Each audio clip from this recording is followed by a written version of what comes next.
Sir బుద్ధి జ్ఞానం. కొంతమంది పెద్దవాళ్ళు కోపం వస్తే చిన్నవాళ్ళు తిడుతూ ఉంటారు, నీకు బుద్ధి ఉందా, నీకు జ్ఞానం ఉందా అంటే నాలెడ్జ్ విజ్డమ్ సార్. అంటే బుద్ధికి జ్ఞానానికి ఉన్న తేడా ఏమి, ఇది చిన్న సారాంశం. ఈ నలుగురు మంది గురువు దగ్గర విద్య నేర్చుకుని వీళ్ళు ఇంటికి గురుదక్షిణ ఇచ్చేసి ఇంటికి వస్తుంటే దారిలో ఒక చనిపోయిన పులి ఎముకల గూడు కనబడిందంట. దాంతో ఒకడేమన్నాడు, నా విద్యను ఉపయోగించి దీనికి నేను కండరాలు నరాలు సృష్టిస్తానన్నాడు. రెండో వాడు ఏమన్నాడు, దీనికి అవయవాలు సృష్టిస్తాను రా అన్నాడు. మూడోవాడు నా విద్య ద్వారా నేను దీనికి ప్రాణం పోస్తాను రా అన్నాడు. నాలుగోవాడు వద్దురా, అది లేస్తే తినేస్తుంది అంటే నువ్వు పోరా అంటారు. వీడిపై చెట్టు కూర్చునేస్తాడు సార్. ఈ ముగ్గురు ఈ ప్రయోగం చేస్తే అది లేచింది, ముగ్గురిని తినేసింది సార్.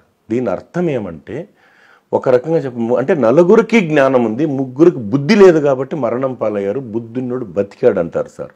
అంటే ఫైనల్గా చెప్పాలంటే తరగతిలో ఉపాధ్యాయులు అనేవాళ్ళు అందరికి ఒకే రకమైన పాఠాలు చెప్తారు.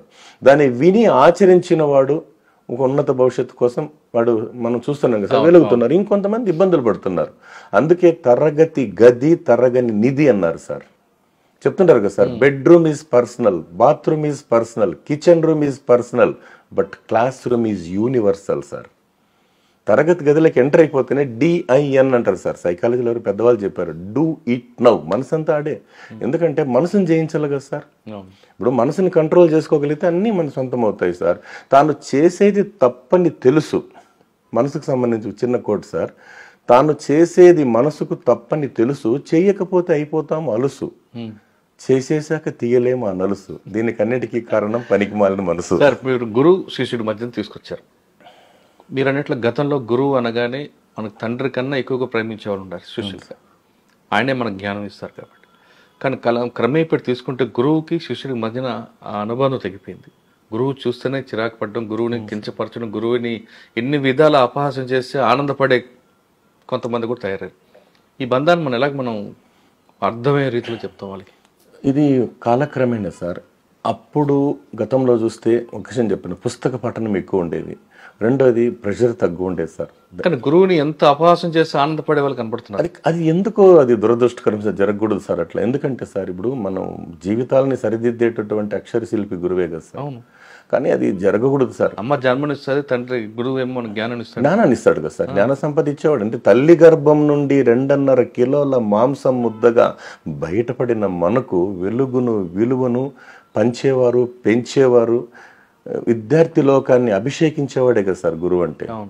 అందుకని అటువంటి గురువుని ఎందుకు అపహాసం చేస్తుంటారంటే సినిమాల ప్రభావం అంటారా, టీవీల ప్రభావం అంటారా, లేదంటే ఇప్పుడు మనం చూస్తున్న పాశ్చాత్య పోకడలు అంటారా? పాశ్చాత్య పోకడే ఎక్కువ వస్తుంది సార్. ఎందుకంటే ఫాస్ట్ అంటే ఉరుకులు పరుగుల జీవితాలు సార్, ఉరుకులు పరుగుల జీవితాలు. రెండోది ఏంటంటే ఎప్పుడైతే సార్ ఇప్పుడు ఒకప్పుడు విద్యాదానం ఉండేది కదా సార్, ఇప్పుడు ఏమైంది సార్, పరిస్థితులు మారిపోయినాయి. విద్యాదానం అప్పట్లో, ఇప్పుడు పరిస్థితి చేంజ్ అయింది. గురువు శిష్యుడి మధ్య బంధం గురించి చెప్పండి. గురు శిష్య బంధం అనేటప్పటికి వస్తే ఒక గొప్ప మాట ఉంది సార్. ఇక్కడ వెంకటేశ్వర స్వామి దగ్గరికి అన్నమయ్య గారు వెళ్ళి, గురువు గారు మీ వల్ల నాకు ఎంత మంచి పేరు వచ్చింది అన్నారు. అప్పుడు వెంకటేశ్వర స్వామి గారు ఏమన్నారంటే, నాయన అన్నమయ్య, మీరు నా మీద 32,000 సంకీర్తనలు రాయబట్టే కదా నాకు పేరు వచ్చింది అన్నాడు గురువు గారు. గురువు ఏం చెప్పాడు అని నేను చెప్పాడు అంటే, నువ్వు రాస్తేనే కదా నాకు పేరు వచ్చింది అని అన్నాడు స్వామివారు. ఈయనేమన్నాడు, మీరు ఉండబట్టే కదా నేను రాసింది. చూడండి సార్ ఎంత గొప్ప మాట. అంటే మీరు ఉండబట్టే కదా నేను రాసింది. ఈయన లేదు, నువ్వు రాస్తే నాకు పేరు వచ్చింది. అంటే ఇలాంటి యొక్క కంటెంట్ అనేటువంటిది వాళ్ళ మైండ్లోకి దూరాలి సార్. ఇప్పుడు చాలా మంది గురువులు ఉన్నారు కదా సార్.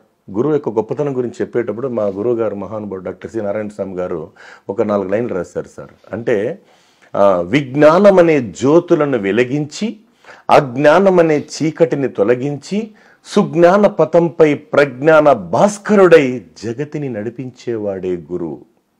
గురువంటే తలుచుకో, గుండెలోనే దాచుకో, అక్షర బ్రహ్మనిపుడు ఆత్మలోనే నిలుపుకో. దేవుని కంటే గురుదేవుడే గొప్పవాడని సాందీపని పాదాలు స్పృశించి సర్వ జగతికి చాటాడు సర్వజగద్రక్షకుడు.